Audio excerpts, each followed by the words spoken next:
Inilah rekaman detik-detik saat tim Opsnal Satuan Reserse Narkoba Polres Nagan Raya melakukan penggerebekan dan penangkapan terhadap pelaku penyalahgunaan narkotika yang kerap meresahkan masyarakat. Penangkapan tersangka dilakukan dalam operasi Antik yang digelar oleh Reserse Narkoba sejak tanggal 13 Mei hingga 13 Juni 2023. Saat melakukan operasi, petugas berhasil membekuk pelaku pengedar narkoba jenis sabu-sabu yang berlokasi di area perkebunan kelapa sawit. Selanjutnya pada operasi malam hari, petugas kembali berhasil menangkap pelaku yang mengedarkan ganja di lokasi yang berbeda di wilayah kabupaten setempat. Dari tangan tersangka, polisi menyita sejumlah barang haram narkoba jenis ganja sebanyak 3 kg dan sabu sebanyak 29,1 gram. Selain itu terdapat barang bukti lainnya seperti handphone yang disita oleh petugas dari pelaku. Selama digelarnya operasi Antik tersebut, polisi telah berhasil mengungkap 8 kasus narkoba, baik sabu maupun ganja.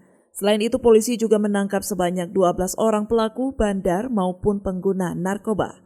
Kapolres Nagan Raya AKBP Setiawan Eko Prasetya dalam konferensi pers yang digelar di Mapolres setempat mengatakan, operasi Antik digelar untuk menekan angka penyalahgunaan narkotika di Nagan Raya. Saat ini para pelaku sudah diamankan untuk dilakukan penyelidikan lebih lanjut. Kasus narkotika dengan rincian kasus sabu sebanyak 5 kasus dengan hasil lebih kurang mencapai sekitar 29,1 gram, artinya hampir 30 gram untuk kasus sabu secara keseluruhan dari 5 kasus yang ada jumlah total.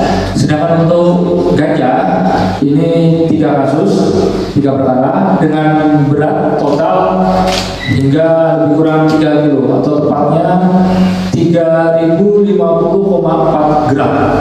Jadi dari ke-8 kasus yang sudah ditangkap, kita berhasil mengamankan 12 orang tersangka.